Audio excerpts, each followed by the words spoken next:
Então, boa noite a todos, né? Olá a todos que estão assistindo ao vivo ou à gravação. Esta é a última aula, aula 12, sobre o livro, sobre o curso de Nós que Vivemos. Então, hoje nós vamos tratar os capítulos 16 e 17 e fazer o fechamento do curso com algumas perguntas, tanto trazidas pelos alunos aqui da Universidade Objetivista, como coletadas em vários cursos feitos em diversos idiomas até hoje sobre a obra. Como eu repeti, como eu já falei diversas vezes, Nós que Vivemos é uma das obras menos conhecidas da autora. Então, várias perguntas, querendo ou não, ficaram sem resposta até hoje ou tiveram respostas, de certa forma, rápidas e superficiais. Então, a esperança é que nós possamos, fazer o fechamento, realmente sair deste curso com um conhecimento avançado da obra e esclarecidos quanto a as principais dúvidas e, se der tudo certo e der um pouco de tempo também ao final, debater um pouco, porque com certeza algumas posições, tanto da própria Rand, quanto dos debates que se deram ao longo da obra, abrem margem para polêmicas. Então, vamos aproveitar ali essas últimas 2 horas do curso para cobrir o que ficou faltando. Então, quando começa o capítulo 16, ah, já nas primeiras páginas do capítulo 16, nós vemos o Leo praticamente destruído pelo sistema. Existe uma imagem ali nos primeiros 2 parágrafos do capítulo, onde ele fica mexendo o cinzeiro de um lugar para o outro, ele já não sabe mais onde está o próprio cigarro dele, então ele está desconectado, desatento e praticamente desligado daquela realidade da sua vida atual, do seu relacionamento com a Kira, do seu relacionamento com a realidade e o sistema como um todo. Não se vê o Leo mais vinculado a nada efetivamente, né, por escolha própria. Ele realmente segue só sobrevivendo. A partir da segunda página, quando a Kira regressa do do evento que foi o velório do Andrei, ele o Leo acaba encarando a Kira, desafiando a Kira no sentido de que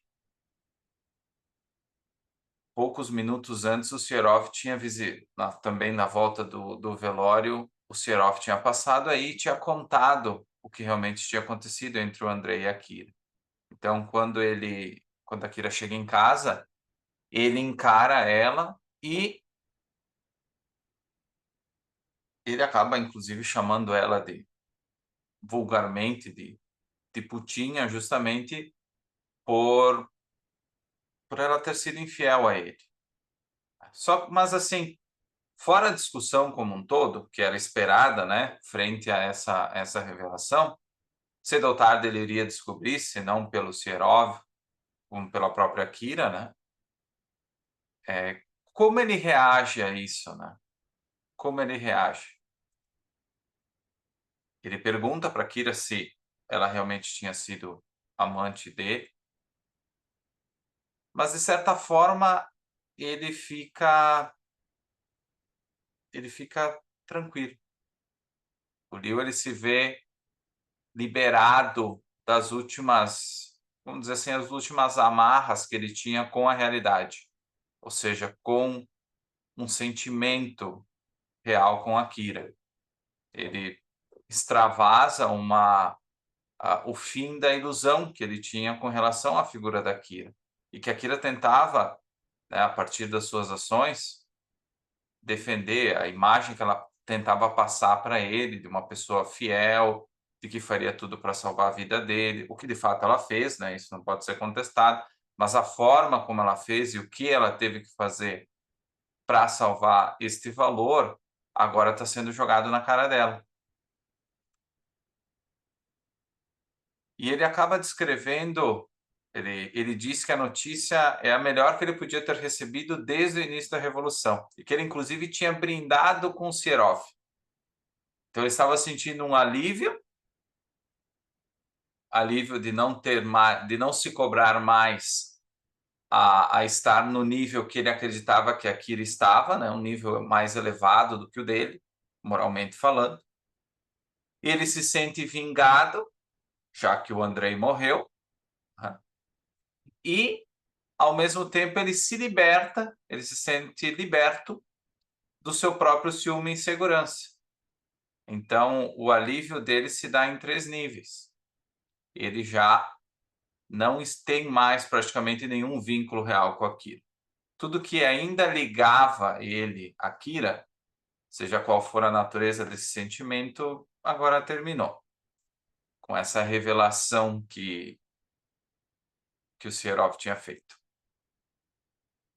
Dentro disso, e aqui é importante destacar, ele já tinha decidido o que ele queria fazer, mesmo antes dele saber sobre a Kira, sobre o que ela tinha feito, ele já tinha decidido deixar a Kira e viajar com a Tônia, que nós conhecemos, né, a companheira do Morozov. O Morozov, como a gente viu nos capítulos anteriores, ele foi transferido, entre aspas, né? Foi enviado para um local para descansar, e ele tinha deixado uma soma em dinheiro para a Tônia, e a Tônia tinha convidado o Liu para passar mais tempo com ela, tanto que ele expressa por si mesmo um desdém cínico, né, dentro dessa situação, e ele se chama Liu Kovalensky, o grande gigolô da União Soviética. Então, esse é o futuro do Liu. Incrível que ele sempre falava para Kira que ele não devia se pensar em futuro. E, de fato, ironicamente, o futuro dele não vai ser um futuro, mas vai ser simplesmente aproveitar, entre aspas, a vida de forma hedonisticamente, não baseada em valores que ele próprio escolheu. Então, esse ideal, esse personagem que poderia ter sido, e nós vamos voltar a essa discussão sobre o potencial do Liu numa pergunta mais adiante, que inclusive o Cássio deixou no formulário. Então, esse Liu ideal, ele praticamente desaparece a partir do momento que ele se torna este gigolô. Tanto que ele fala no livro que ele quer ter camisas de seda, andar de limusine e não viver mais nessa situação difícil, né? Porque, querendo ou não, é uma situação difícil, onde depende de ficar vivendo de favores ou com esquemas ilegais e tudo mais. Então ele, bom, se eu tenho que realmente ficar aqui, eu prefiro estar vivendo no conforto, né? Mesmo que para isso eu tenha que me tornar gigolô. Novamente, a vida do Liu se transformou em praticamente nada com respeito a valores. Nem a própria Kira mais é um valor para ele, que era o único que, por mais que fosse bem desgastado já essa noção de que aquilo era um valor para ele,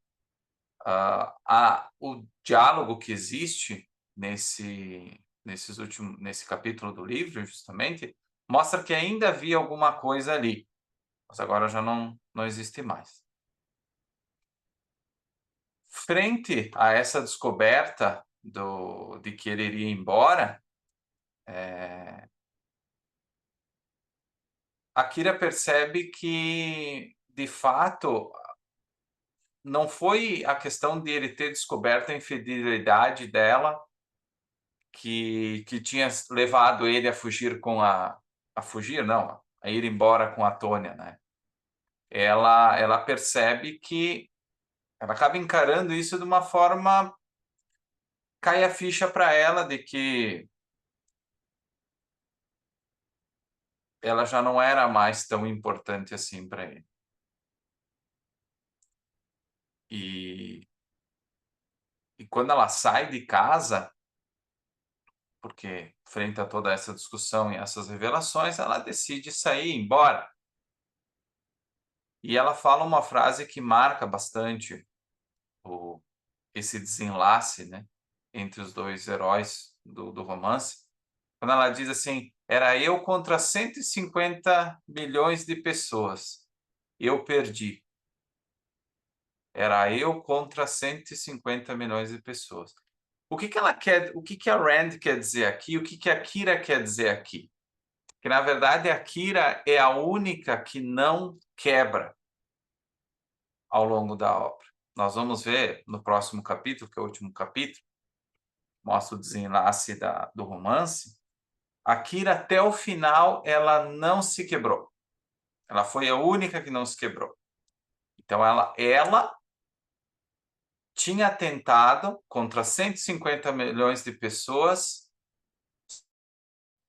para que fossem 2 contra 150 milhões de pessoas. Ou 3 daqui a pouco, se o Andrei tivesse tido um desenlace diferente, né.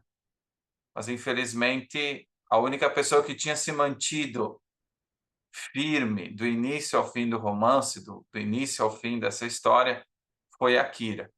E ela assume essa derrota. Ela não conseguiu salvar o livro.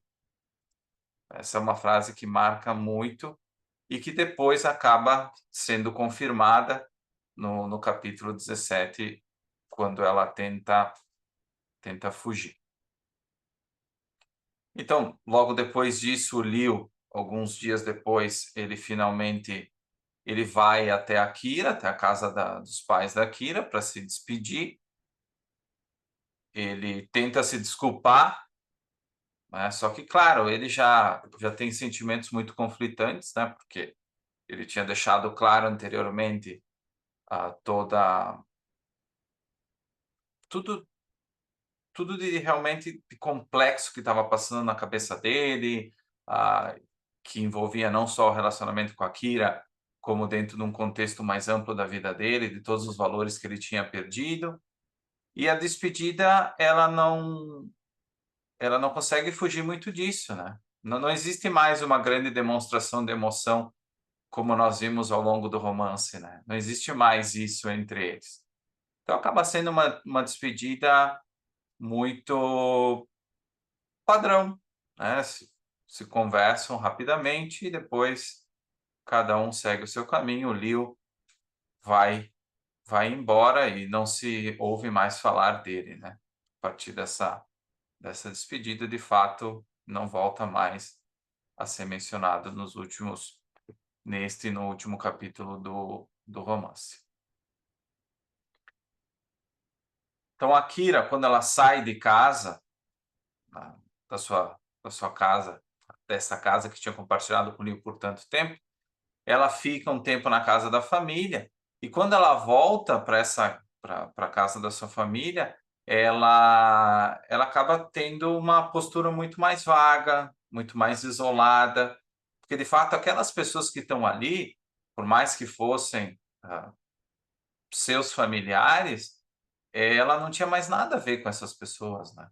Já há muito tempo, né, além do nível de parentesco, e por isso que ela decide, inclusive, esconder, o fato de que ela queria fugir, né. E até aqui eu busco responder uma das perguntas ah, que o Cássio levantou. Deixa eu até encontrar aqui no arquivo que eu separei. Uma das perguntas que o Cássio fez foi, nesse momento, justamente na página 537, que a Kira ela evade a discussão com a mãe a respeito de fugir ilegalmente do país. Ela não confirma nem nega os planos dela. E a pergunta era se isso era compatível com a virtude da honestidade, se havia um dever de ser honesto, né, ou praticar qualquer outra virtude, quando isto vai ser usado para te impedir de perseguir valores, e se há esse dever, isso não significa que a escolha de ser virtuoso ou não passa de um capricho? E aí o Cássio puxa essa pergunta também com base na virtude do egoísmo.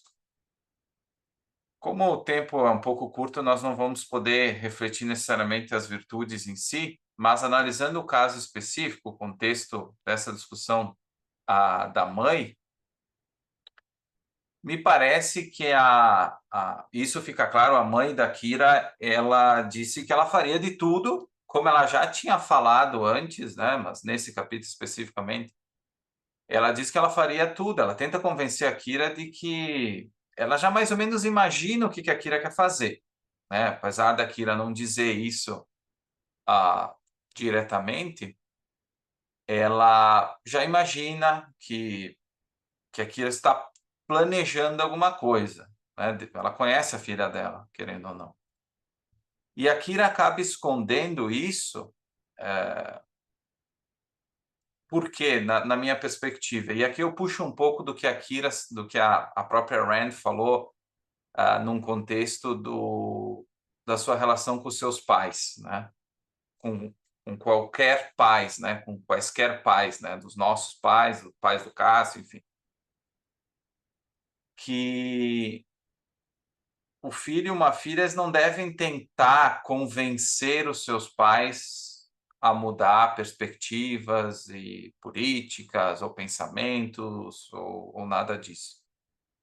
Que o papel normalmente de um filho seria tentar respeitar eles pelo que eles são, pelos pais, mas não se dedicar necessariamente a esta cruzada de mudar a forma como eles pensam. Eu não sei exatamente porque a Rand tinha essa perspectiva, mas a gente vê na realidade, na nossa relação com nossos pais, muitas vezes, que é muito difícil fazer eles mudarem, né. Então, me parece que tem esse aspecto, um aspecto mais psicológico, de serem pessoas mais velhas, enfim, já terem vivido certas coisas, terem já uma, vamos dizer assim, uma concretização de uma forma, de uma visão de mundo que dificilmente vai ser mudada, né.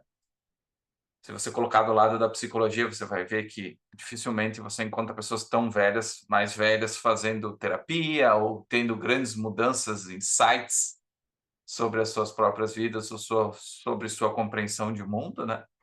Então tem esse aspecto psicológico, mas no que diz respeito à filosofia, me parece que a Kira, ela age de forma honesta, em primeiro lugar, porque esse é um valor para ela.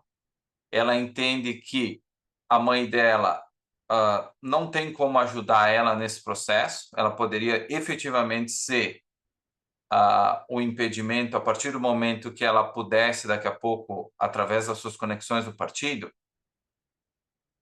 tentar impedir a Kira de fazer isso ou prejudicar esse esforço dela, de alguma forma. Se ela fosse falar para alguém, e a gente sabe que nesse contexto da União Soviética era muito provável que ela falando para alguém, alguém da GPU poderia ouvir, ela já não, a Kira já não tinha mais ninguém para interceder por ela dentro do próprio partido, como era a figura do Andrei.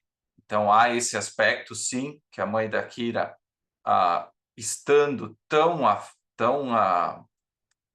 vamos dizer assim, assimilada pelo próprio sistema, né, ela de fato aceitou o próprio sistema como uma solução viável para sua própria vida, poderia atrapalhar ela.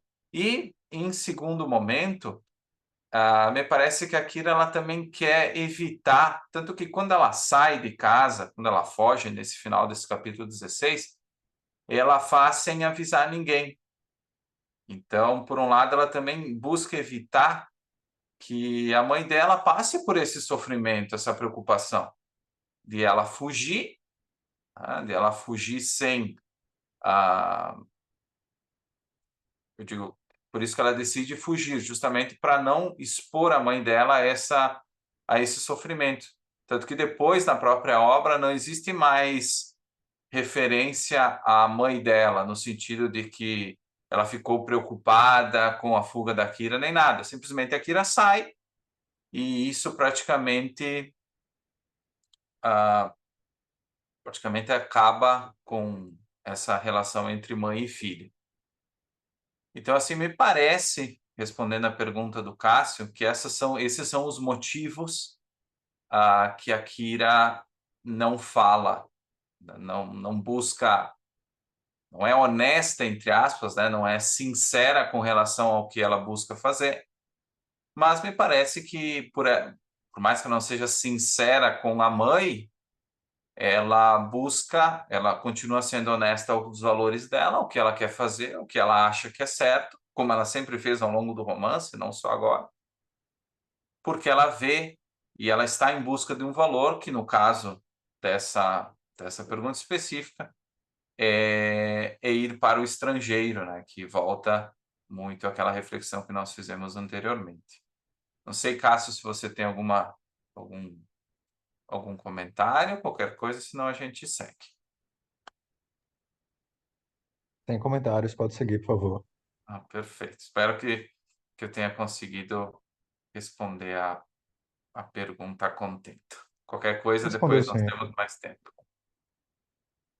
Bom, continuando então, antes da partida da Kira e depois dessa interação com a mãe, nós temos mais uma interação com a irmã dela, com a Lídia. Como eu falei anteriormente, a Lídia é um dos únicos personagens religiosos dos romances da Rand. É um dos únicos personagens religiosos. E como ela reagia a tudo isso? Bom, a Lídia ela sempre reagiu de uma forma muito clara, que é ela gostava de tocar piano, então ela se refugiava muito na própria música, tanto que ela, nesse capítulo, nós vimos novamente que ela tocava até os seus dedos doerem, ela chorava, ela soluçava em voz alta. Então, ela passava por esse processo e a mãe da Kira, inclusive, dizia assim: "Ah, ela está tendo outro daqueles seus ataques". Ou seja, o sofrimento da Lídia, ele ele não era considerado algo, entre aspas, "racional" para a mãe da Kira. Então aqui mais um exemplo de talvez porque a Kira não falou para a mãe dela sobre a fuga. Porque a própria mãe da Kira deixou claro que fugir ou fazer alguma loucura era bobagem, que as coisas não estavam tão ruins assim. Ou seja, o sofrimento da Lídia e a busca de fuga da Kira, de fugir para o estrangeiro, para a mãe pra mãe delas realmente não tinha muito sentido. Para quê? As coisas não estavam tão ruins assim. Então nós vemos que as 2 meninas, elas acabam não tendo mais esse, vamos dizer assim, eu não digo carinho de mãe, porque aparentemente a mãe delas tem esse amor, sim, mas elas não têm mais na mãe um porto seguro, alguém com quem elas possam conversar de uma forma razoavelmente racional sobre as coisas. Porque realmente a mãe dela já estava cooptada por aquele sistema e ela acreditava que aquele sistema estava correto, que o que estava acontecendo estava correto. Então, se estava correto, não tinha por que mudar, não tinha por que chorar e não tinha por que fugir. Por quê? Se estava tudo bem. Mas voltando à questão da Lídia, ah, antes de dormir, ela sussurrava diversas orações, ela ficava sempre rezando perto dos seus ídolos, né? Seus ícones, desculpa, que eram aqueles ícones de ferro. E mais para o final, ela disse que ela teve um chamamento do céu, ela teve uma visão. Ela disse que o juízo final estava próximo e que ela tinha encontrado o que ela chamou de andarilho de Deus. E que, de fato, tudo pelo que elas estavam passando, esse sofrimento, era por quê? Pelos pecados que eles tinham cometido. Aí eles fazem referência a Sodoma e Gomorra, né? A Lídia faz referência a Sodoma e Gomorra, que é justamente as cidades que, no contexto bíblico, foram punidas pela, pelos diversos pecados que os seus habitantes estavam cometendo, né, ao longo dos tempos. Então, e aqui no final tem uma frase que hoje está muito popular, inclusive, que é através do sofrimento que eles seriam dignos do reino do céu. Essa ideia do sofrimento como base para a salvação e a base a, da vida, né, da essência da vida ser o sofrimento, isso está muito em voga, especialmente nos meios liberais e nos meios conservadores. Aqui no Brasil mesmo, internacional também, mas aqui no Brasil é muito comum hoje essa ideia da veneração do sofrimento como uma pré-condição para uma salvação eterna né, essa visão religiosa, ou mesmo para uma justificativa da nossa vida como um todo, como se isso fosse isso totalmente contrário à posição da Rand, como se o sofrimento fosse a regra e a felicidade e a busca de valores exceção. Então essa é a perspectiva que a Lídia incorpora. Apesar, claro, da Lídia me parecer uma pessoa que conta com um pouco de racionalidade na sua busca dos seus valores, né? Mesmo porque ela queria, por exemplo, ser uma profissional da música, tocar piano e desenvolver essas outras habilidades. Nesse sentido, ela é metafisicamente uma religiosa. Ela crê nisso e ela acha que a realidade atual ela é explicada por essa perspectiva, como uma punição por um pecado, pelos pecados deste povo, inclusive pelos pecados da Kira, pelos próprios pecados dela, enfim, de todos os envolvidos nesse processo da revolução e da nação. Então, como Sodoma e Gomorra, a Rússia tinha que pagar pelos seus pecados, inclusive a Kira e a Lídia. Então, a Kira ela não foge de primeira vez, ela mesmo mesmo não sendo provável que ela consiga isso, né? Ela ela tenta ela tenta um passaporte, ela solicita o passaporte e, como era de se esperar, ele é negado.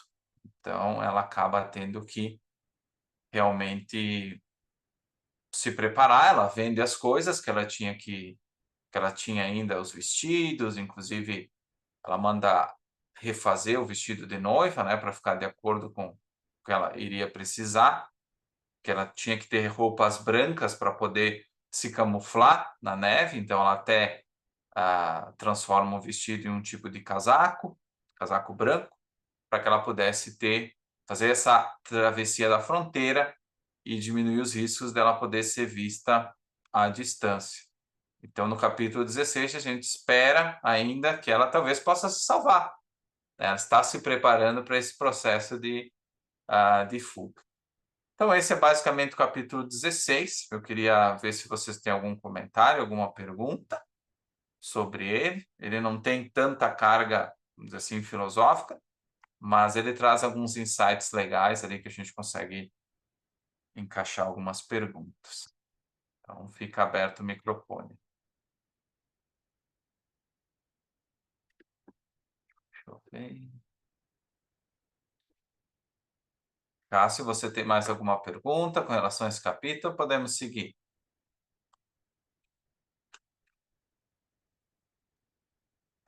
Por mim, podemos seguir. Perfeito. Então, vamos lá. Hoje o chat está silencioso, hoje é um feriado religioso, então o pessoal também está mais quieto, né? Então, continuando para o capítulo 17, esse é o último capítulo. Então, ele é um capítulo um pouco mais rápido, no sentido porque ele é mais uma descrição da experiência da Kira, enquanto ela está nessa viagem até a cidade fronteiriça, no qual ela tenta passar. Então, ela acaba sentindo nesse processo de viagem sensação de frio, cansaço, uma dormência emocional. Realmente, ela está cansada. Ela está num estado de profunda introspecção. Tanto que ela disse que não lhe restavam quaisquer sentimentos e que ela se sentia vazia, clara e silenciosa. E me parece que esse conjunto de sensações é muito porque ela de fato se sente como tendo feito tudo o que ela podia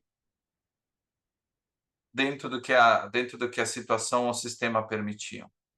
Eu, no lugar da Kira, me parece que eu estaria como tivesse passado a régua. Eu realmente fiz o que deu, dentro do que eram meus valores. Eu lutei pelo Leo, eu busquei ajudar minha família, eu tentei buscar o meu valor de ser uma engenheira. Eu daqui a pouco até consegui quase salvar um homem, que foi o Andrei. Então, dentro do que ela podia fazer, me parece que ela está satisfeita, né? Dentro do que ela fez naquele contexto de vida dela até então. Então, por isso que me parece que ela se sente não lhe restava mais qualquer pensamento, porque o único pensamento que resta para ela agora, de fato, e que volta agora no final do capítulo, é justamente fugir para o exterior. Não tem outro pensamento. Qual outro pensamento que ela teria agora? Nenhum.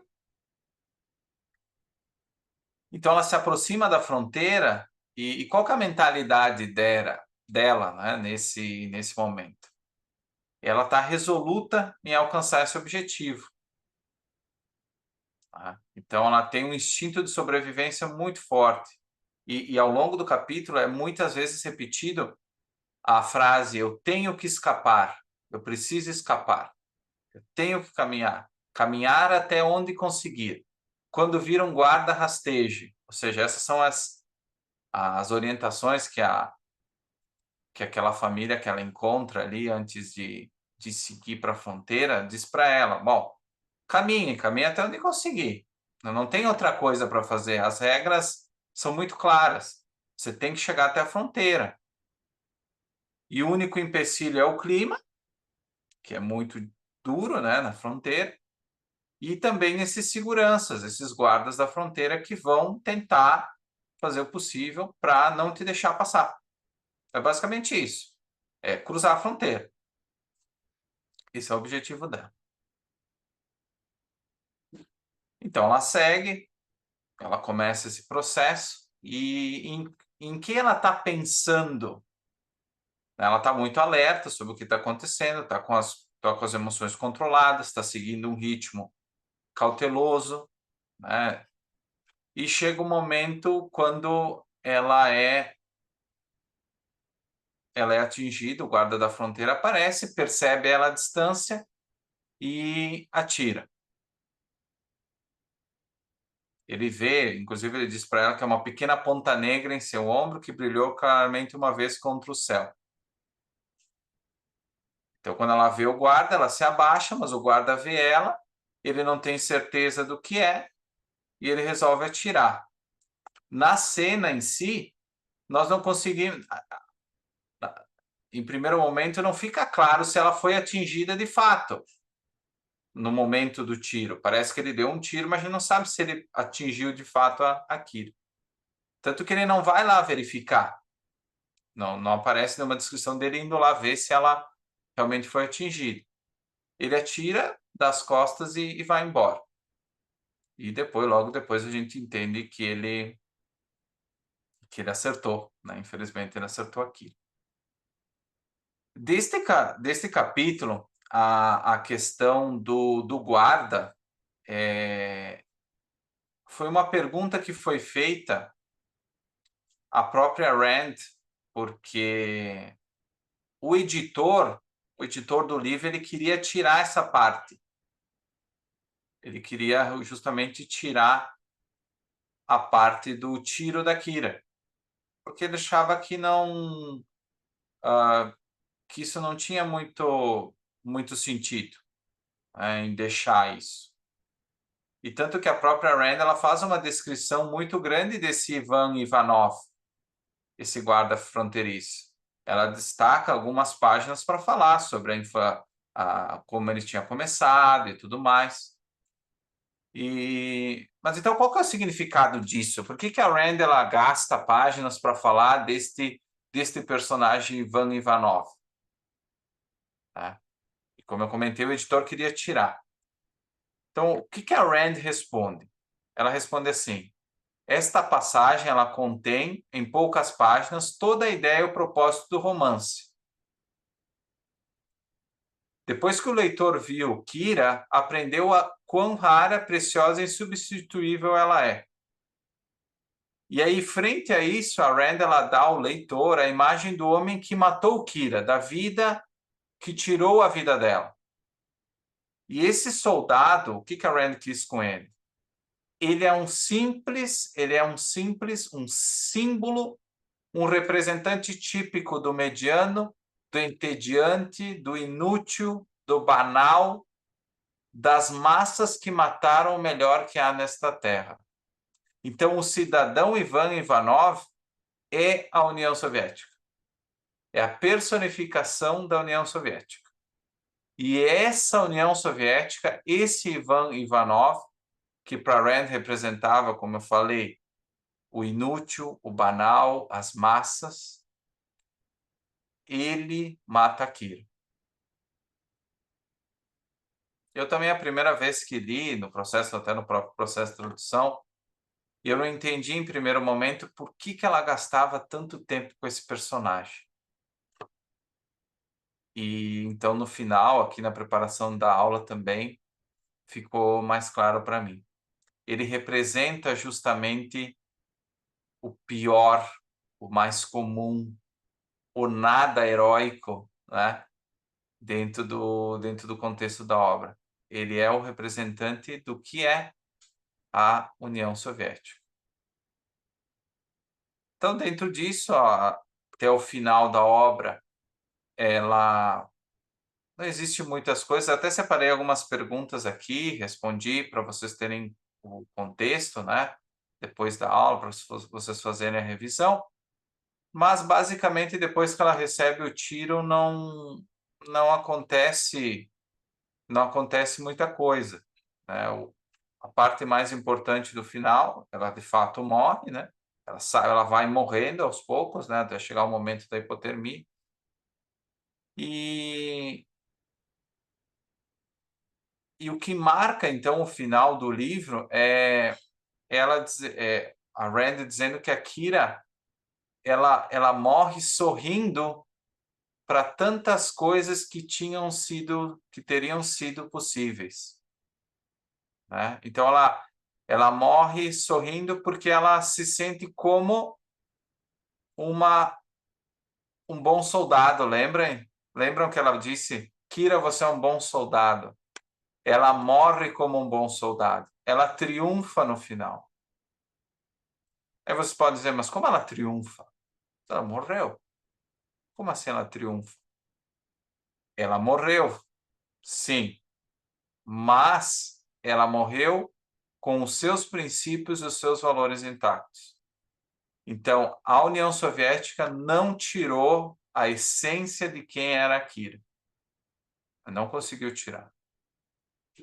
Nem o Pavel, nem o sistema, nem o partido, nem o Ivan Ivanov, que é a personificação da União Soviética, para Rand. Ninguém conseguiu tirar. Eles podem ter tirado muita coisa dela, mas eles não tiraram a essência, a natureza dela. Então, por isso que é importante destacar que, de fato, assim, esse final do livro, se vocês procurarem também na internet e lerem mais a respeito da obra, inclusive tem uma obra que, se tudo der certo, eu vou traduzir no futuro próximo, que são ensaios sobre nós que vivemos. Há sempre, nos leitores dessa obra, sempre o desejo de um final diferente. Por exemplo, um final onde que o Andrei não tivesse se suicidado e fosse salvá-la na fronteira. Teve pessoas que propuseram esse final. Um final onde que o próprio Liu voltaria para salvar ela, né, depois de um tempo com a Tony, percebendo que de fato ela era um valor para ele e que ele merecia, né? Então, assim, tem muitas pessoas que não aceitam este final. Porque como nós comentamos antes, e quem teve a oportunidade de ler outros romances da Rand, os finais dos outros romances são mais positivos, entre aspas, né? São mais felizes, tem um final feliz. E esse romance, ele não tem um final feliz. Eu digo, um final feliz convencional, né? Que a gente entende. Como a heroína se salvando e tudo mais. Então, dentro disso, surge uma pergunta. Por que então a Rand faz a Kira morrer no final do livro? Era mesmo necessário que ela morresse no final do livro? Ou poderia ter terminado dessas formas que eu comentei para vocês? Ou de alguma outra forma, né? Que fosse positiva, que fosse final feliz, como nós estamos acostumados ali. Para Rand não tinha como. Esse final é necessário devido ao tema do romance e à natureza do coletivismo.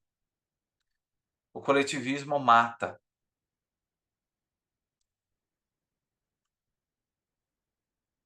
Mas agora um ponto importante, como eu acabei de mencionar. Para Rand não é um final trágico. Porque isso não acontece por acaso e porque a Kira nunca é derrotada. Tanto que tem uma versão da Broadway, que foi feita desse romance, no qual o nome é A Inconquistada. A obra é chamada assim, A Inconquistada. Então, como eu falei, para Rand, o que acontece com a Kira é a consequência de um regime coletivista, de uma ditadura coletivista. Só que a Kira não é derrotada. Ela não é derrotada na sua essência. Ela morre, sim, mas ela morre da mesma forma como ela começou. Essa mulher de princípios, essa heroína íntegra do início ao fim. A gente pode questionar, sim, algumas escolhas dela. Será que ela poderia ter feito diferente com relação ao Andrei? Uma pergunta, né? Então, a própria Rand, ela explica que o tema, como nós já vimos, o tema de Nós que Vivemos é o indivíduo contra o Estado. Então, ela apresenta o mal do Estado e o que ele faz com os melhores indivíduos. O que ele faz com a Kira, com o Leo, por exemplo? Se ela deixasse a Kira escapar, ela podia deixar nos leitores uma conclusão. O estatismo é muito ruim, mas há esperança, porque você sempre pode escapar para o estrangeiro. E, de fato, na Rússia, a maioria das pessoas não tinha chance de escapar. A maioria não tinha chance de escapar. Aí você pode me dizer assim, não, mas a Rand fugiu. A Rand escapou. Sim, mas a Rand é uma exceção. O sistema, via de regra, ele não deixa ninguém escapar. E foi por isso que a Rand, então, dá esse final para a obra. Que, na verdade, o coletivismo mata. E se ele não mata de uma forma direta, ele não te deixa escapar e você vai morrer de uma outra forma. Então, isso é bem, bem interessante.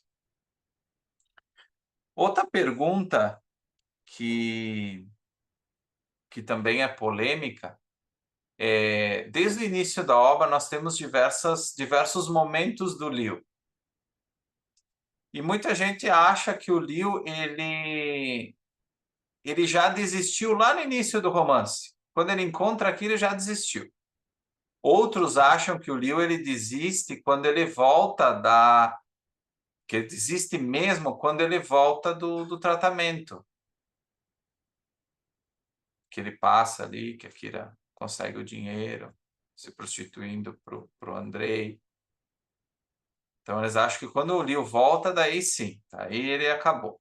Outros acham que ele desiste de fato no final, quando ele foge com a Tônia.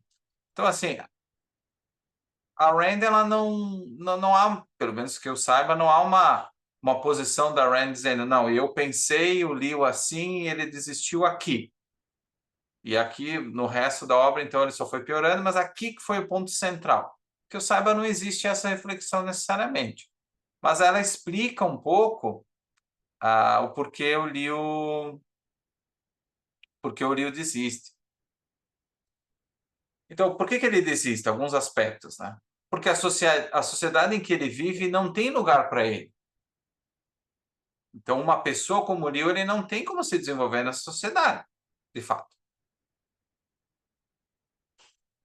Ele não tem força para resistir, é um outro aspecto, tanto que ele acaba desistindo no final, ele acaba desistindo e fugindo com a Tônia, então ele abandona qualquer valor que ele tinha. Só que, por outro lado, ele tinha caráter demais para se tornar parte do sistema. Se ele tivesse, vamos dizer assim, se entregue ao partido, não, agora eu vou ser parte do partido. Ele teria provavelmente como se manter de uma forma pragmática dentro do partido. Ele era inteligente para isso. Se o Victor conseguiu, ele também iria conseguir. Mas ele não consegue fazer isso, porque ele tem caráter demais. Ele tem princípios. Ele é um individualista, um egoísta. Nós vamos voltar para isso. Depois, uma outra pergunta que o Cássio fez também, que é tratado no pós-fácil. Então, esses são alguns aspectos.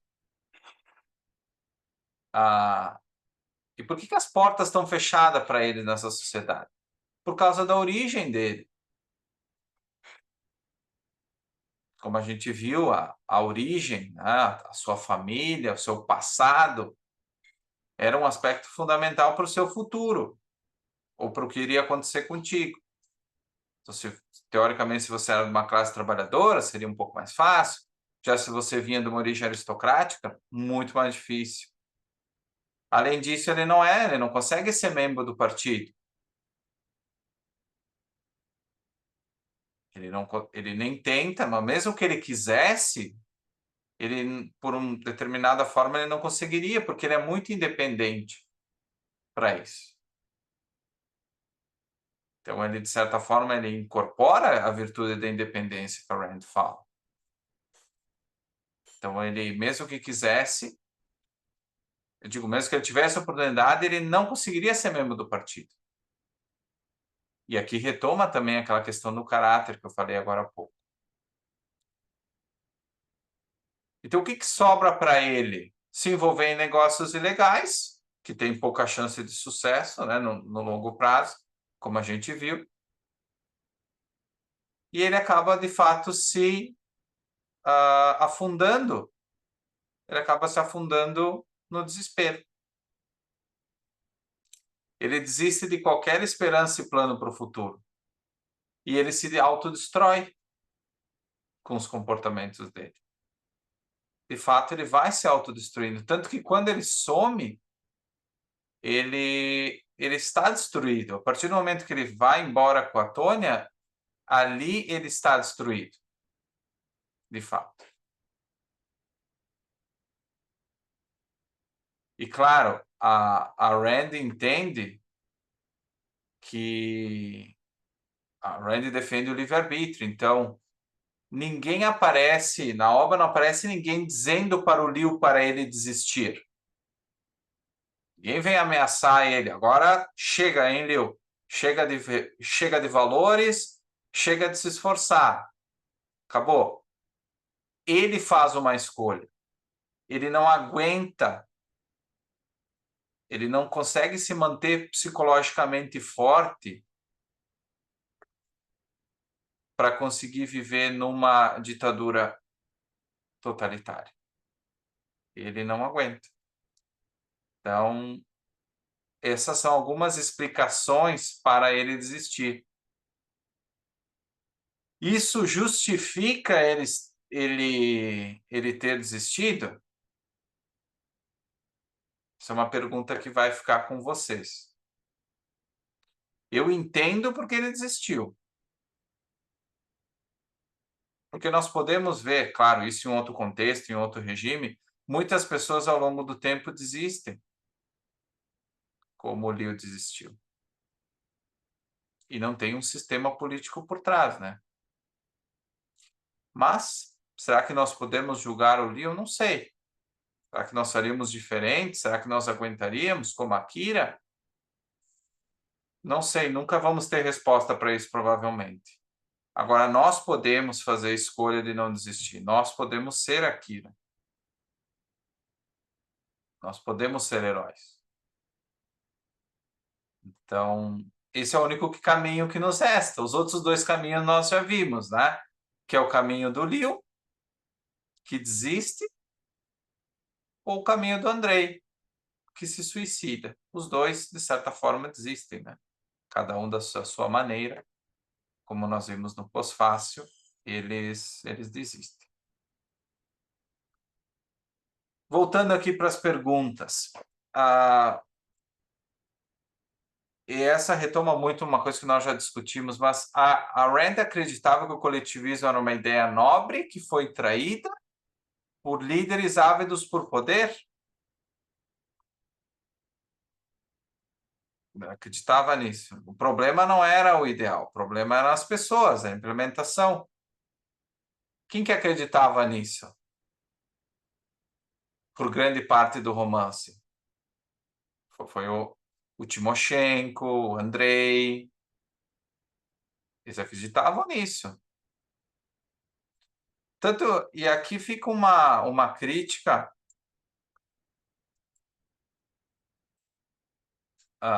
uma crítica indireta também ao Andrei. Uma coisa que eu percebi, pelo menos ao longo do romance, mesmo nos últimos momentos do Andrei, eu não tenho certeza de que ele, de fato,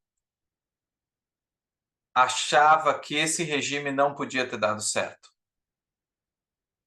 Que o ideal dele não poderia ser conquistado. O Timoshenko, quando ele nos fala sobre os piolhos, ele fala sobre o Morozov, ele não diz que a revolução era ruim. Ela diz que a revolução ela tinha sido feita e ele tinha percebido que a revolução tinha sido feita para os piolhos, para as pessoas como o Morozov. Mas a revolução em si não era ruim, ele não fala isso.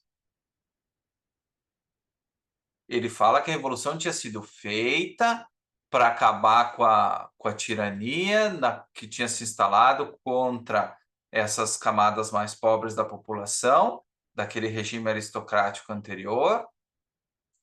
Mas ele não fala que isso era ruim. Ruim era o que tinha surgido disso, que eram aquelas pessoas como Morozov. Então é importante notar que ele não fala que o Partido Comunista é ruim. Ele se sente injustiçado pelo partido, porque ele entendia o quê? Que o ideal pelo qual ele e o Andrei lutaram era bom. Que era aquele que eles chamam de trotskismo, né? A Rand chama de trotskismo, que seria aquela visão idealista da revolução. Aí ela tinha se deturpado e tinha se transformado nessa versão leninista, nessa versão pragmática, né? Essa versão prática. O comunista ele tinha que ser prático, como o Pavel falava, o Victor. Mas, assim, a essência estava certa. Especialmente para o Timoshenko. Para o Andrei, a gente pode discutir. Mas eu entendo que para o próprio Andrei, por mais que ele tenha evoluído ao longo do romance, lá no final, ele ainda achava que era um problema de aplicação. Era um problema de interpretação, de implementação. Né? Isso é polêmico. Depois vocês podem, se vocês quiserem comentar agora, também sejam bem-vindos. Mas esse aspecto do Andrei, depois respondendo a pergunta que o Cássio fez também, vou compartilhar com vocês, me parece que ali pode estar a resposta de por que a Rand considerava o Liu superior ao Andrei. Um aspecto, tá? Não é todo.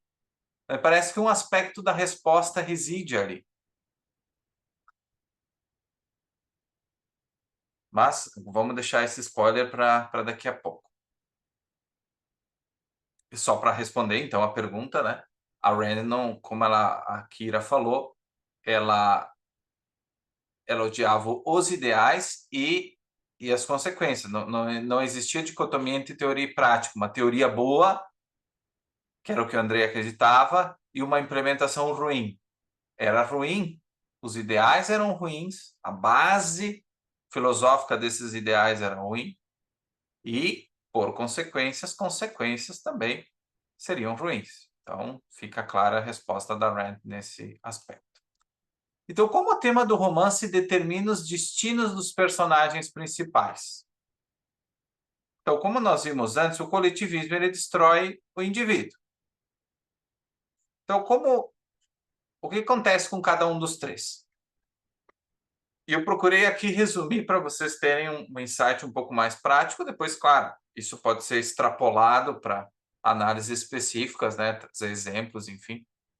Mas a título de gestão de tempo. Então, o Liu ele sobrevive fisicamente, mas o espírito dele é destruído. ele perde interesse na vida, ele não tem objetivos, ele não tem valores, ele perde os poucos valores que ele tinha, ele torna-se cínico e não se importa mais se vive ou morre. Eu, de fato, pessoal, valores do Leo, eu acho que ele tem um potencial muito grande, ele poderia ser muitas coisas, depois a gente vai retomar também a pergunta que o Cássio fez. Acho que ele tem um potencial muito grande, mas também ao longo do romance não me fica muito claro o que ele queria ser. Eu não sei, profissão. Ele poderia ser professor, até fala, né? Um professor de história, um filósofo. Tá ok, mas me parece que o único valor dele era a Kira, basicamente. Fora isso, eu não consigo citar muitos valores dele. Até se vocês quiserem comentar no chat.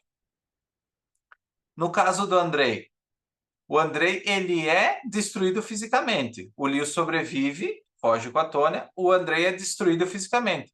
Por quê? Porque ele percebe que os ideais pelos quais ele sempre viveu resultam na destruição de tudo que torna a vida possível e valiosa. Então, os ideais, numa contradição, né? Ele defendia ideais que tornavam a vida impossível, inclusive a busca de valores dele. O amor que ele tinha pela Kira, a própria ideia de uma sociedade onde que ele podia elevar as pessoas, que ele disse que ele queria, né? Ele queria um sistema onde que as pessoas, que nós pudéssemos elevar as pessoas ao nosso nível, ao nível do ideal comunista. Ele também não consegue isso, né? Então, isso que acontece com o Andrei. E aí ele morre, né? Ele é destruído fisicamente, ele comete suicídio. Já a Kira morre, igual que o Andrei, mas espiritualmente ela não é conquistada, ela nunca abandona seus valores. E ela morre em busca do valor da liberdade. Ela nunca para de viver de acordo com seu próprio julgamento e para a sua própria felicidade. Então, aqui uma outra formulação da resposta, uma outra resposta para a pergunta, uma outra forma de dar a resposta para a pergunta a, sobre a morte ou não da Kira e sobre como ela morre, se no final das contas ela continua sendo uma heroína ou não, né? E mesmo aqui reflete, a gente pode refletir muito a, sobre as ações da Kira ao longo do romance, que são muito polêmicas também, né? Se em algum momento, será que em algum momento ela trai essa busca por valores? É muito polêmica a questão da prostituição e tudo mais, né? Isso gerou debates muito acalorados aqui na sala também, né? No curso. Então, fica a pergunta para vocês, né? David, eu não sei o que você queria comentar, que você falou ali no chat. Eu falo que a última conversa com Kira fez o Andrei cair na real, né? Foi a última conversa que ela teve com ele pessoalmente, assim, entre ela e ele, né? Ali Sim, você consegue ver um confronto entre a razão e o idealismo puro, né? Você consegue enxergar isso daí. Por exemplo, eu vejo que essa crítica da Rand, ela percorre todos os livros que ela escreveu, né? Sempre vai existir uma conversa entre dois personagens em que tenha um simbolizando a razão e o outro simbolizando o idealismo fatalista, né? Que é no caso do Andrei. não, exato. É,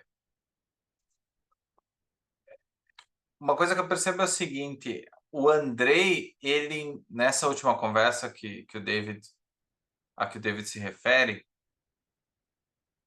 ele entende filosoficamente o que isso significa. Ou seja, tanto que isso leva ele a cometer suicídio. Que ele comete suicídio por causa disso. Porque ele entendeu que ele próprio foi aquele que plantou a sua própria destruição.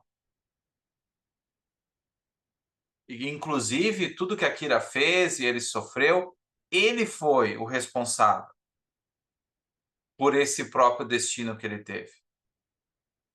Porque chegou num momento, quando ele se deu conta, ele viu assim, fiz besteira, mas agora como é que eu não tenho como fugir, não tenho como rever isso.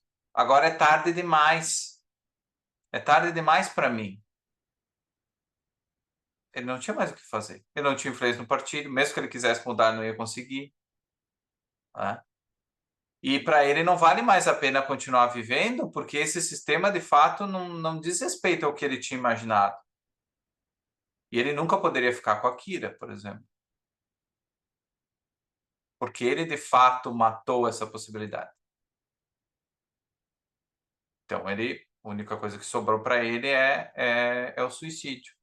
Mas, mesmo assim, eu acho que isso é uma coisa que talvez volta... A Rand não gostava, né, de fazer o exercício de psicologizar, ou seja, tentar entender o que outra pessoa estava pensando e tudo mais. Tanto que ela fala, e o Cássio destaca isso muito bem na outra pergunta que nós vamos fazer, que a Rand fala, eu julgo as pessoas pelas suas ações. Ou seja, ela não julga pelo que as pessoas estavam pensando, ou ela tenta adivinhar o que o Andrei estava pensando. Mas me parece que lá no fundo, ele, no nível subconsciente ele ainda acredita naqueles ideais. Ele não conseguiu tirar isso totalmente do sistema dele. E isso a gente vê muito nos outros romances, né? O altruísmo, ele não sai de uma hora para outra. Eu não consigo me livrar de um frame of mind, né? De uma estrutura mental de uma hora para outra. Isso se vê muito na psicologia, nos tratamentos, né? Nas sessões de terapia. Você não muda a forma de pensar de uma hora para outra. Agora eu tive um insight. Pronto, agora limpei o meu sistema do altruísmo. A Rand falava que não era assim que funcionava. E, de fato, não é assim que funcionava. Então, para o Andrei, a gente não pode esperar que o Andrei, por mais que fosse um romance, que ele tenha, num nível subconsciente, se livrado de tudo isso de uma hora para outra. Então, por isso que eu acredito fielmente, e um dos motivos de ele não ser o herói acima do Liu, não estar acima do Liu para a própria Rand, é justamente por isso. Não só pelos atos, que a Rand destaca que o Liu é superior porque ele tem um potencial, enquanto o Andrei toma todas essas ações que destroem a vida. Mas eu acho que existe esse outro aspecto. Não basta só ter o entendimento racional, a conclusão racional. A ação em si, ela traz outros elementos, que daqui a pouco o Andrei ainda não estava maduro para esse processo. Mas essa é a minha opinião, não é a opinião da Rand, né? Então, eu quis trazer para vocês porque me parece adequado dentro do que se passa nos outros romances e no que ela fala também nas obras de não ficção. Então, continuando. Essa é uma pergunta até um pouco óbvia, mas mesmo assim, como interesse próprio era uma ameaça para os líderes desse sistema, né? Então, o interesse próprio, o interesse, ele é sempre uma ameaça para aqueles que querem controlar a vida das outras pessoas. Porque a partir do momento que você quer ser feliz, então a sua preocupação não é com o grupo, ou fazer o grupo feliz. Você vai tomar decisões que vão, em primeiro lugar, estar focadas no beneficiário, você sendo o beneficiário dessas ações. Então, sempre que você tomar decisões em busca do seu interesse, elas podem conflitar com os objetivos do grupo, sejam eles as massas, o proletariado, o partido, a família. Então, buscar os seus próprios objetivos, em resumo, é o quê? É você estar pensando por si mesmo. E o homem que pensa por si mesmo, ele não pode ser controlado pelos outros. Logo, ele é uma ameaça. Ele é aquele cara que vai se revoltar, que vai combater o sistema, Aí, claro, a motivação de cada uma dessas pessoas varia, né? Nós vimos no romance o Sasha, a Irina, a Kira, o Leo, as formas como é feito esse debate, né? Eu digo esse embate, difere. Mas, de fato, no geral, esse homem que pensa por si próprio, que é autointeressado, ele vai ser sempre ameaça a esse tipo de sistema. Eric, você queria comentar alguma coisa?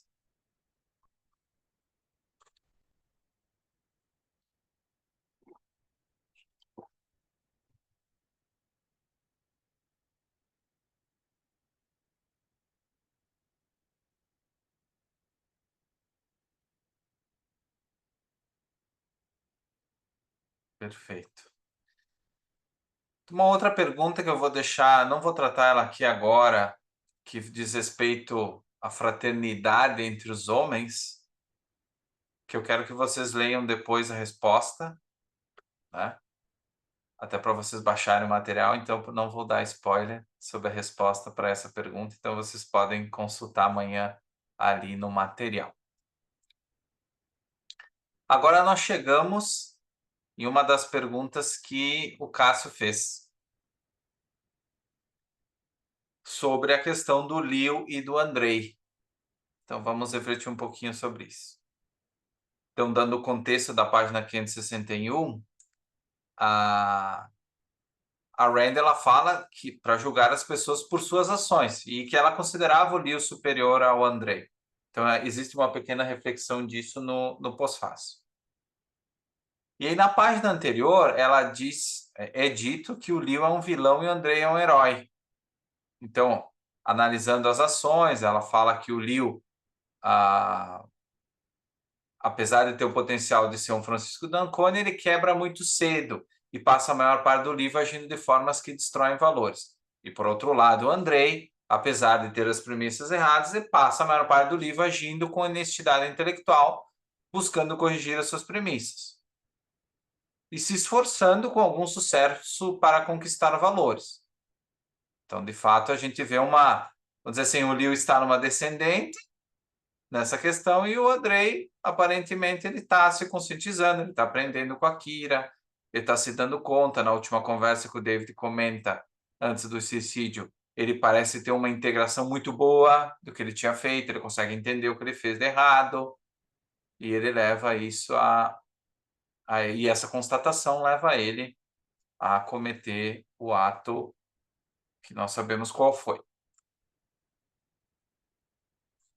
Mas para Rand, como ela responderia isso? Porque o Cássio comenta por quais critérios, né? Por quais critérios o Leo é superior ao Andrei, então? Eu gostaria de tratar essa resposta da Rand, que é aquela que consta no pós-fácil ali. Não é a Rand que escreve o pós-fácil, né? O Peikoff, mas tanto que ele coloca ali que é baseado nas conversas que teve com ela e nas manifestações públicas que ela deu. Ela diz assim que o favorito era o Leo por uma questão filosófica. O Leo, por premissas conscientes, ele era um egoísta, um individualista, um homem de autoestima arrogante que vive por seus valores.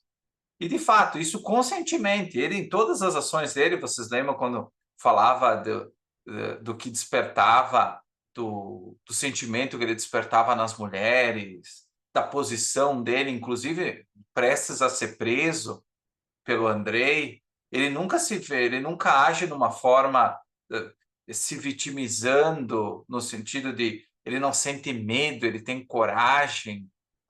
Você consegue perceber que ele tem um ar aristocrático, ele tem os valores dele, os princípios dele, ele tem certeza que ele está certo. Lá, especialmente lá mais no início, né? Esses traços aparecem mais lá no início do romance. Mas a gente vê que ele é um homem de postura, mesmo quando vocês veem na segunda parte do romance, quando ele consegue dinheiro de novo através do comércio ilegal, como ele já recupera aquele ar de uma pessoa que tem condições, que ele vai se impor ao mundo. Então a Rand, ela mostra esse personagem do Leo como uma pessoa que conscientemente tinha as premissas certas. conscientemente ele tinha as premissas certas. Já o Andrei é um homem explicitamente comprometido com as ideias opostas. Então, ele aceita os princípios do altruísmo e do coletivismo como seu ideal moral, age de acordo com eles e derrama todo o sangue que ele derramou. Que é isso que ele vem a entender depois, né? Que a forma que esses ideais que ele tinha defendido levaram a tantas mortes e a própria destruição, a impossibilidade dele ter seus valores, dele viver os seus valores, dele poder viver com a Kira, né? Então ele vem descobrindo, ele não só descobre o que é valor, porque ele não sabia o que era isso de verdade, um valor dele. Ele tinha esse ideal e ele tinha um valor de um ideal comunista. E, na verdade, no final das contas, ele descobre que isso nem era um valor. Ou que ele entendeu que era um valor, mas que, na verdade, era a semente da própria destruição dele. Então, ele tem, de fato, todo esse processo. E a Rand, como nós já falamos, ela trabalhou muito para tornar o Andrei mais nobre possível. Só que uma coisa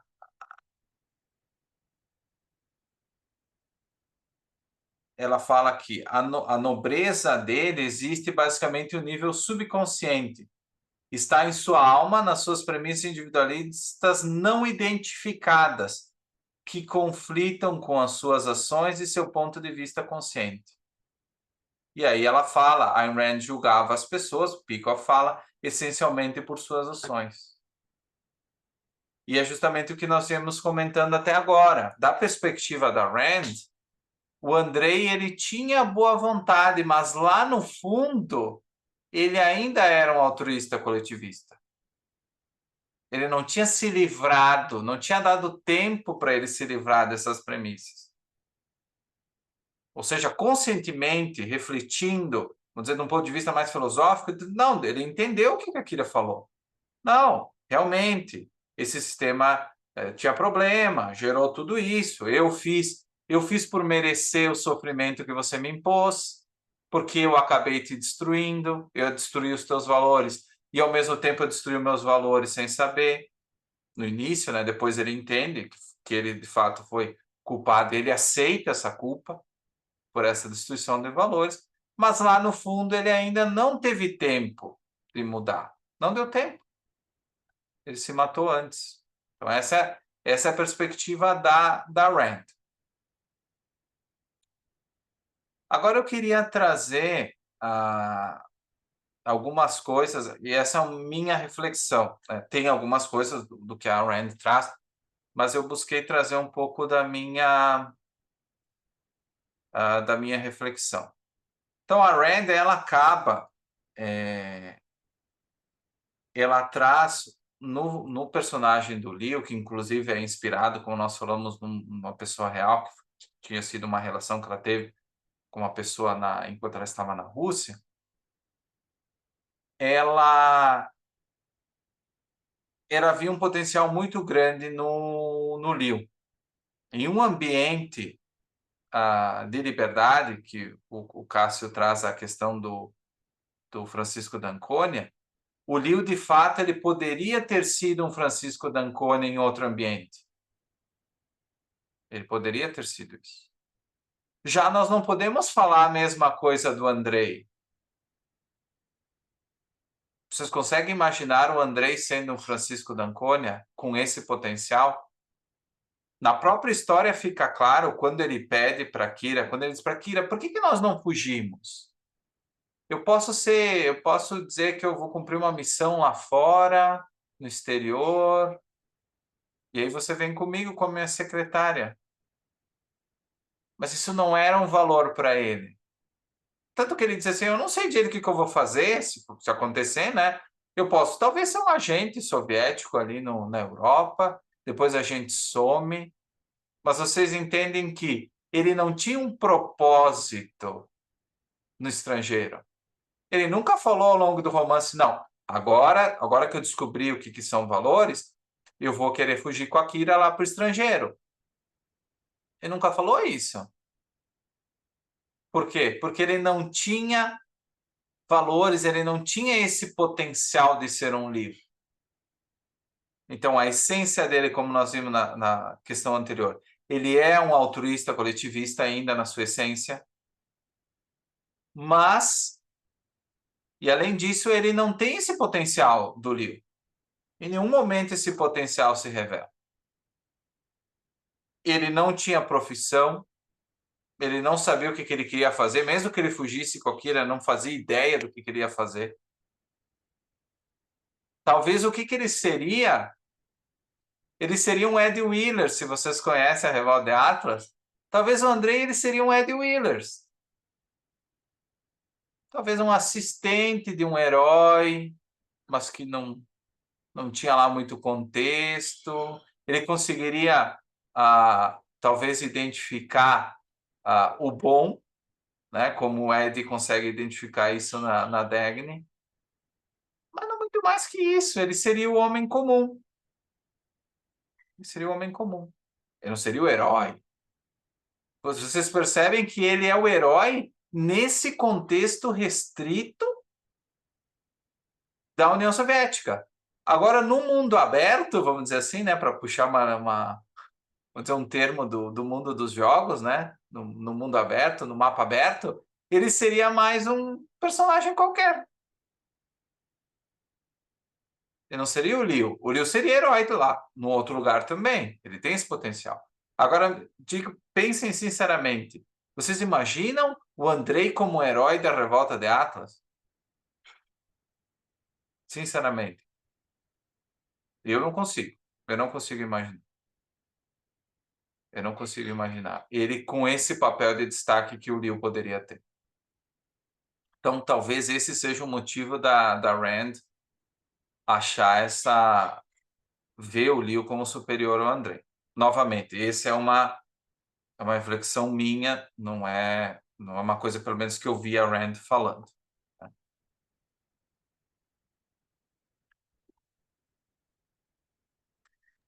As ações e as premissas, né? Como a gente comentou como a Rand comentou, e de fato o Andrei ele tem uma honestidade intelectual ao longo do romance.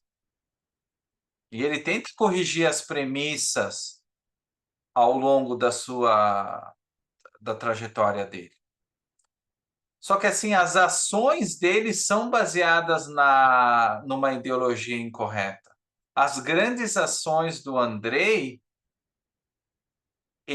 elas são baseadas na ideologia incorreta.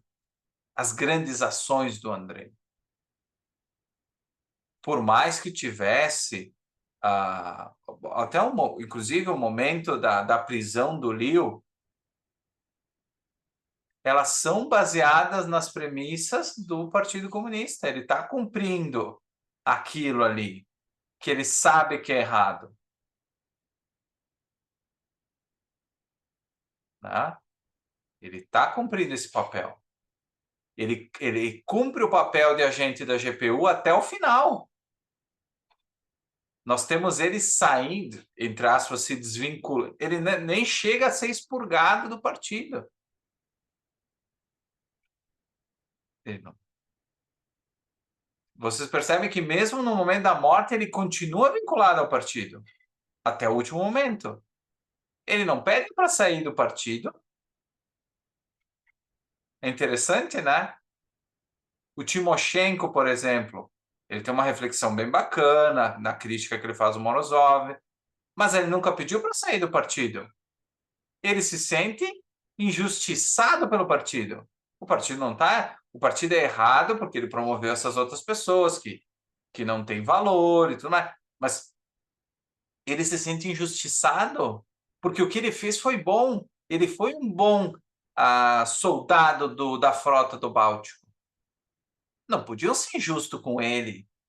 Não dar valor para ele, para o Andrei. O Andrei é herói de guerra. Como tratam o Andrei dessa forma? Como tratam o meu amigo dessa forma? Com tudo que ele fez.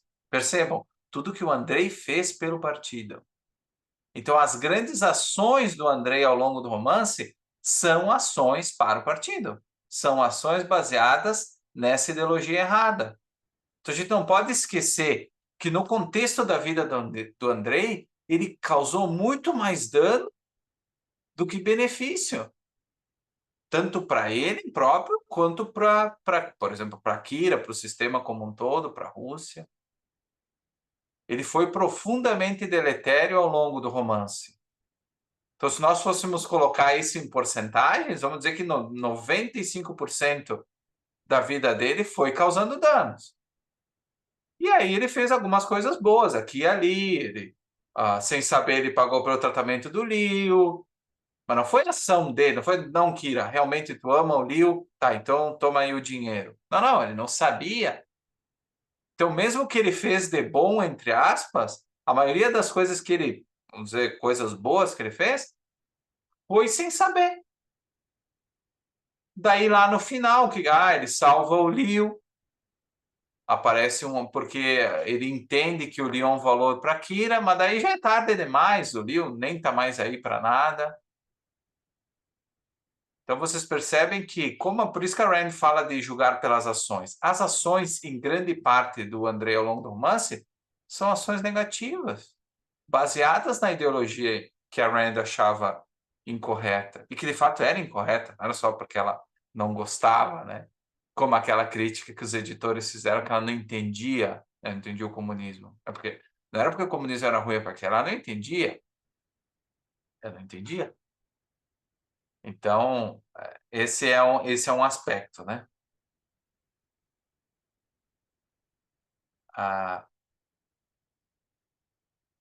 Então, para finalizar,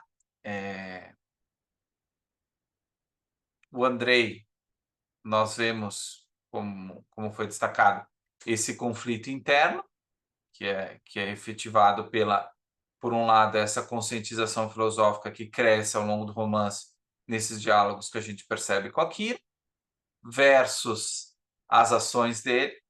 Então, existe esse conflito que vai até a morte dele, até o próprio suicídio.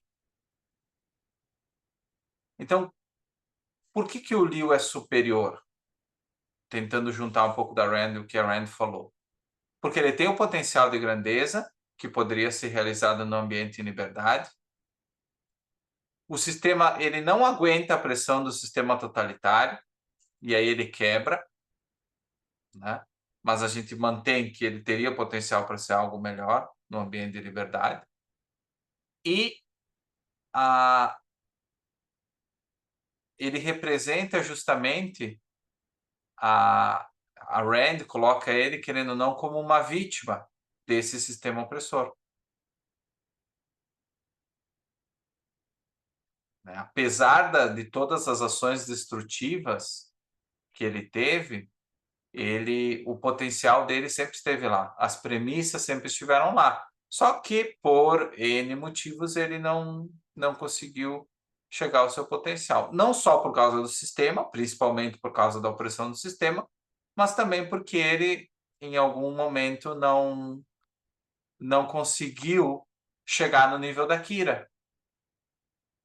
Ele não conseguiu se manter. Pode ser, o Eric coloca aqui, faltou convicção, de fato. De fato, faltou convicção.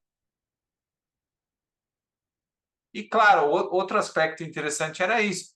Eu acho que ele tinha potencial para fazer muitas outras coisas, mas também a gente não vê tão claro que valores que ele queria conquistar, né? Então, nesse sentido, ele é um pouco parecido com o Andrei. Claro, diferente do Andrei, ele quer ir para o exterior porque ele sabe que lá ele poderia ser o que ele gostaria de ser. Só que ele não sabe exatamente, não fica claro no romance o que ele gostaria de fazer. Não sei. A própria Rand fala que ele poderia ser um historiador ou um grande filósofo, mas não é ele que fala isso, né? Eu não sei de fato o que o Leo poderia ou gostaria de ser. Mas a gente sabe que ele teria o potencial, porque ele tem vamos dizer assim, a premissa correta. Ele tem meio caminho andado. Depois ele teria que fazer outro esforço, né, de reflexão, para ele poder, então, ser mais específico quanto ao que ele gostaria de fazer e tudo mais. Como seria o caso de um Francisco d'Ancona. O Francisco d'Ancona era um grande empresário, O Leo poderia ser um grande empresário, ou um grande filósofo, poderia, mas dentro do conteúdo do romance em si, isso não fica explicitado. Então, eu não sei o que ele poderia ser, mas ele tem o potencial para ser uma coisa importante, ele tem um potencial de grandeza. Então, esse é mais ou menos os aspectos principais que eu vejo, né? E o último, o aspecto justamente que é o que retoma a questão do Leo como vítima, é uma coisa que machucava e que de certa forma causava esse tipo de, não, qual é a palavra? Que revoltava a Rand era justamente o desperdício do potencial. Então não era só o fato do Leo ter potencial, mas o fato de que esse sistema que vitimizava o Leo tinha tornado vítimas muitas pessoas que tinham potencial. Então, todo esse potencial conjunto dessa população como um todo, todo esse potencial tinha ido ralo abaixo por causa do sistema. E o Andrei era o arquiteto desse sistema. Ele tinha sido o principal executor desse sistema. Então, por isso que também, aos olhos da Rand, o Andrei era inferior ao Leo. Porque ele efetivamente tinha trabalhado para destruir o potencial. Não só o do Leo, mas de toda a população. Então, olha o nível do dano que o Andrei tinha causado. Não só a Kira, o Leo, mas como um todo através do sistema pelo qual ele tinha lutado. Então, por esses aspectos, imagino que a Rand sempre iria responder que o Leo é superior, mesmo que nós tenhamos visto todas as ações negativas que ele teve com relação a si próprio, especialmente. Mas pelo menos ele não impôs isso a ninguém mais. Ele impôs a ele mesmo, o que é trágico. O destino dele é trágico, mas ele não forçou isso a ninguém.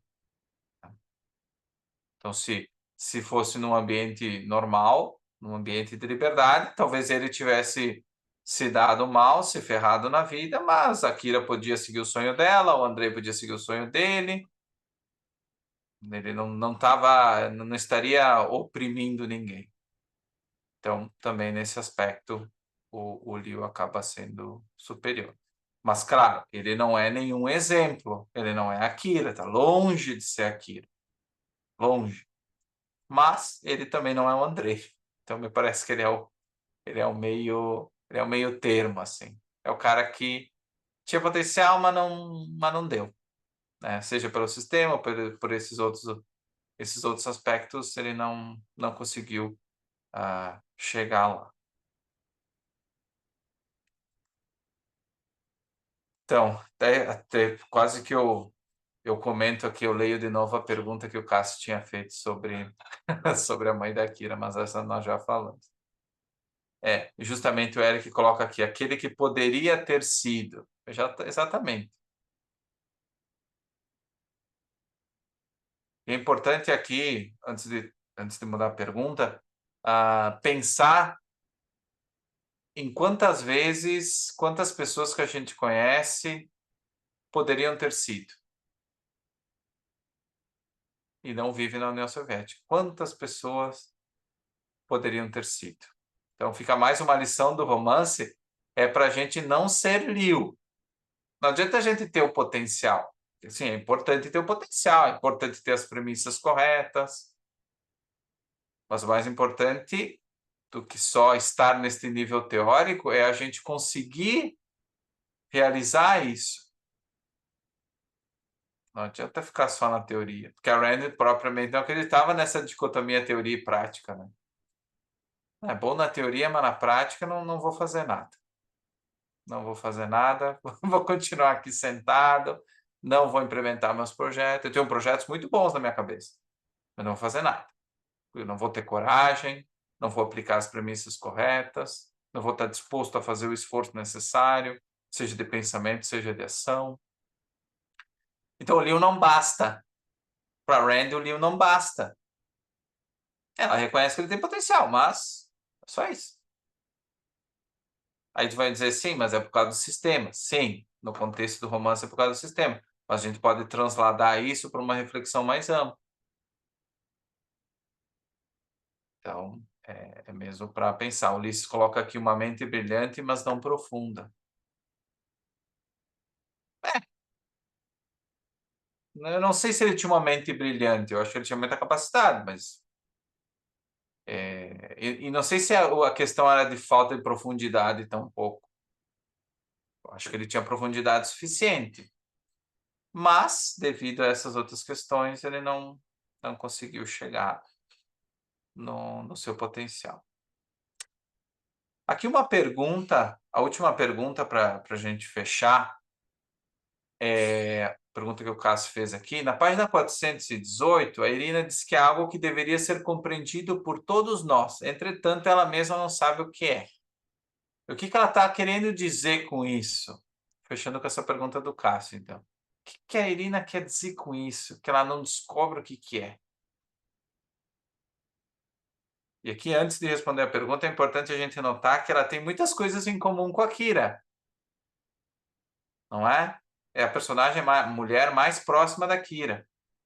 Ela se apaixona pelo Sasha, que ela morre também junto no campo de concentração. Ela tem uma visão bem próxima no sentido de buscar valores, por exemplo, amor romântico, né? No caso do Sasha.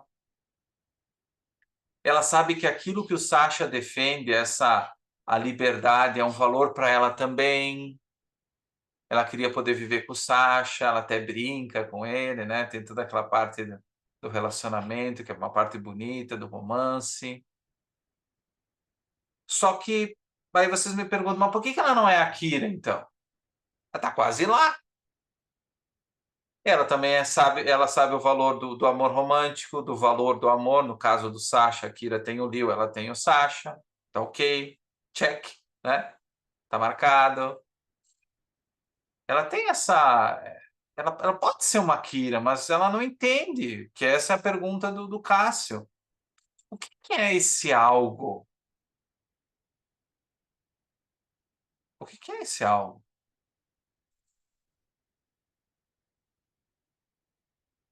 Então, a resposta mais simples e que a Kira repete ao longo do romance é o quê?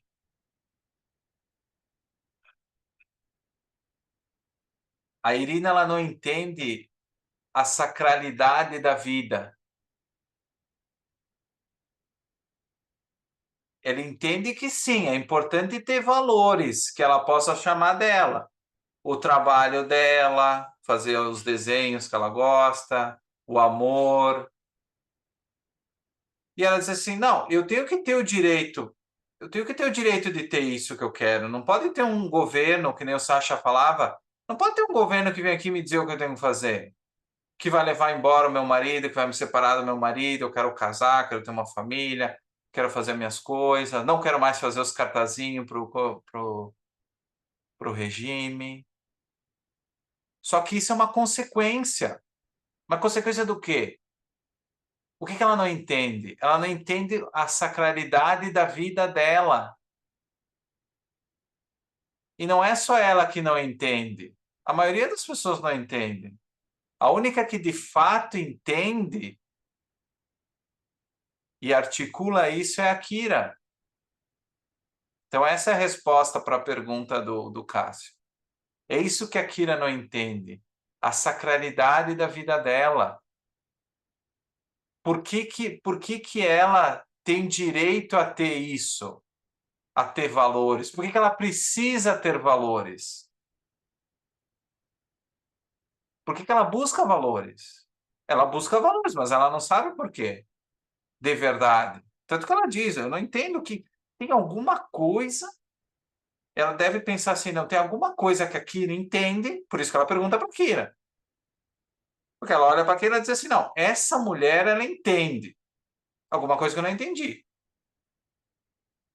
Só que, claro, a Kira, naquele momento da separação, da ida embora, ela já sabe que não é hora de fazer grandes colóquios filosóficos com a mulher, né? Ela está quase indo lá para o Gulag, para a Sibéria. Então, nós não temos um momento, a Kira não tem o contexto apropriado para dizer, não, senta aqui, vamos tomar um café e discutir aqui as implicações filosóficas da sacralidade da vida. Não tem mais tempo para isso. A Irina já foi presa, está na cela, vai ser condenada ao campo de concentração. Então, a Irina ela não tem tempo para descobrir a resposta. Ela não tem tempo. E a Kira, por sua vez, não tem tempo para explicar para ela o que quer. O Andrei, querendo ou não, no final do romance, ele ainda entende isso. No último discurso dele lá na palestra para a questão agrícola, ele fala justamente disso. Do valor da vida de cada um, de buscar valores, que tem alguma coisa que é valiosa e tudo mais. Então, ele está muito mais próximo da Irina de concretizar isso, de ter essa noção mais clara com base nas conversas que ele teve com a Kira. Mas a Irina não tem tempo. Então, ela sabe que ela quer isso, que ela quer ter o direito a ter valores. Mas ela não sabe que isso é intrínseco ao fato da vida dela. Que o fato dela estar viva pressupõe ela ter a capacidade de buscar valores. Ela não conseguiu fazer essa integração. Ela quer ter valores. Mas ela não sabe de onde vem esse direito. Ela sabe que ninguém pode tirar isso dela, porque é dela. Então, o Sasha é o pessoal que eu amo, então ele é um valor para mim. Mas isso, de onde é que vem a necessidade de valores? E essa resposta, ela vem, e quem sabe, e quem já teve uma oportunidade de ler um pouco sobre a ética objetivista, inclusive por isso que o Cássio traz referência à virtude do egoísmo, é justamente por isso, porque é a escolha da vida. A vida pressupõe a busca de valores. Então, a tua vida é sagrada. A vida, ela é o standard of value, é o padrão de valor. Seja ele qual for, né? Se é a tua profissão, o teu amor romântico. Então, a Kira descobriu isso.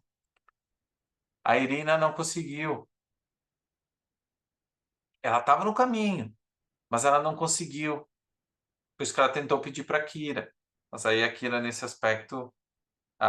se a Kira fosse responder, ela podia dizer, não, eu vou te dar uma resposta rapidinha aqui. É a sacralidade da vida. Pronto, agora tu pode ir para a Sibéria. Não. Isso geraria o quê? Geraria só sofrimento nela, na Irina. Então a Kira não quis, bom, agora ela está morrendo, vou dar vou dar uma facada nela aqui para terminar o serviço. Não, ela não faz isso. Ela quer, dentro do possível, ela quer que a Irina consiga viver os seus últimos momentos, como é o caso que acontece, né? Vivendo esse amor, essa coisa positiva que ela tinha, esse sentimento que ela tinha pelo Sasha.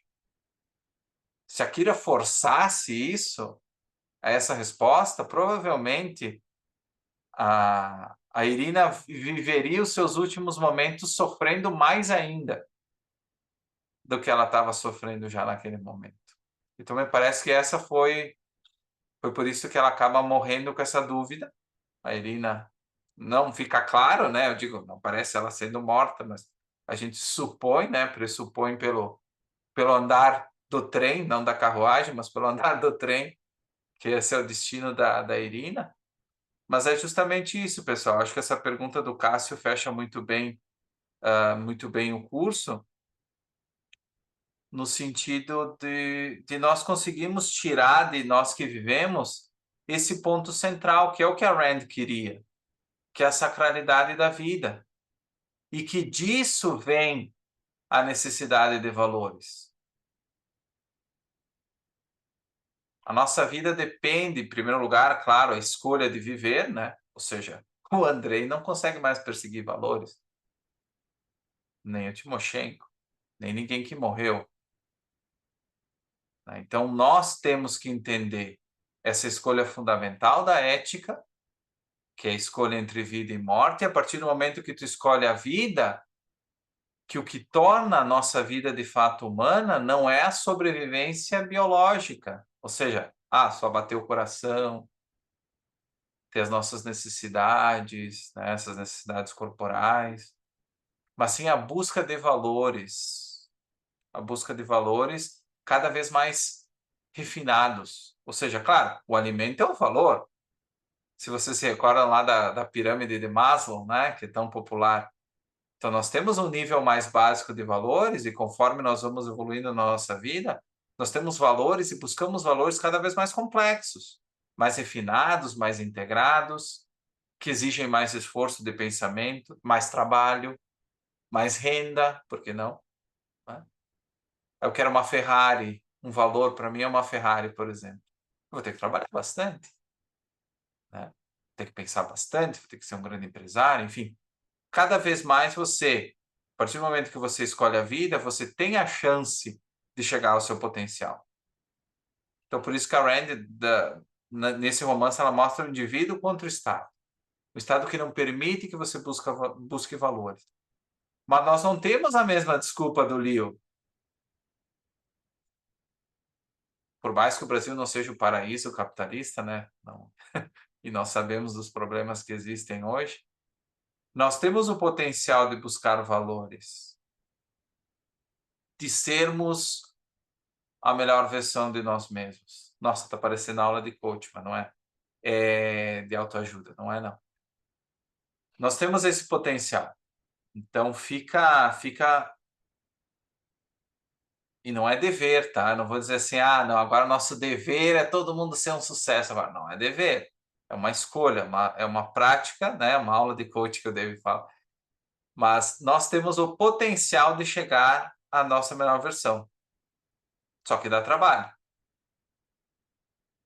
Exige princípios. Exige uma filosofia racional. Ninguém lhe impede disso. Não existe nenhum governo opressor, apesar de existirem impostos e tudo mais. Nós não estamos na União Soviética, então a gente pode alcançar os nossos objetivos, os nossos valores. Nós podemos ter, por exemplo, aqui, nós podemos estar aqui discutindo um livro desse tipo, coisa que não era possível na própria União Soviética.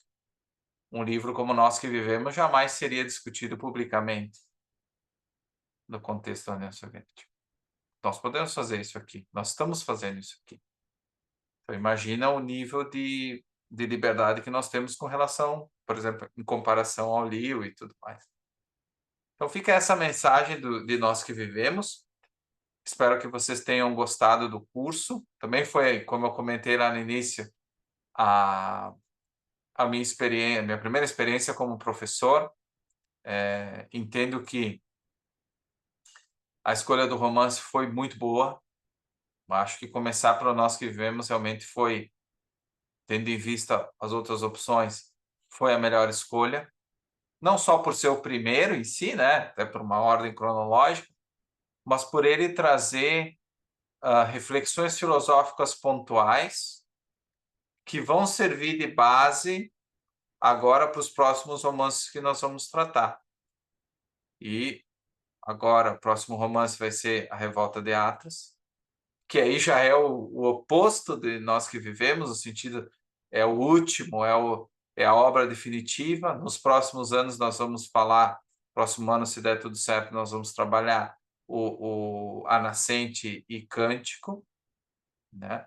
E ao longo do tempo, a ideia da Universidade Objetivista, minha ideia, é justamente nós conseguirmos fazer todas essas pontes que eu sei que vocês anseiam como leitores e apreciadores da filosofia, entre tudo que está acontecendo nos romances. Porque a evolução que nós vemos nos romances é a evolução filosófica da Rand. A Rand ela não se torna a filósofa que ela é depois de 1959, quando ela termina A Revolta de Atlas. Ela evolui nos conceitos enquanto ela escreve os romances. Isso que muitas vezes passa despercebido. Parece que ela fala de filosofia só nos livros de não ficção. Mas, na verdade, a sistematização ela se dá na ficção. Ela se dá enquanto nós estamos aqui fazendo isso, falando sobre os romances. E não é só na Revolta de Atlas. Porque muitas pessoas dizem assim, não, agora nós vamos falar do discurso de Gauch. Aquilo ali chegou, ela esperou chegar a Revolta de Atlas, aí ela colocou esse discurso no final, e é isso aí. Terminou ali. Foi ali que aconteceu as coisas. Mas, na verdade, as coisas começaram a acontecer agora aqui, com nós que vivemos. A Rand jovem, muitas vezes da idade que nós estamos aqui, hoje, que era mais ou menos 30 anos, é ali que ela começa. Nós estamos começando uma jornada muito parecida com a da Rand. Até na idade, querendo ou não. Muitos de nós aqui estão nessa idade, um pouco mais jovens, um pouco mais velhos, enfim, mas mais ou menos na média ali, né? E nós podemos também fazer essa jornada. E nós aqui demos o primeiro passo. Então, obrigado a todos, né, que participaram dessa jornada. Até vou colocar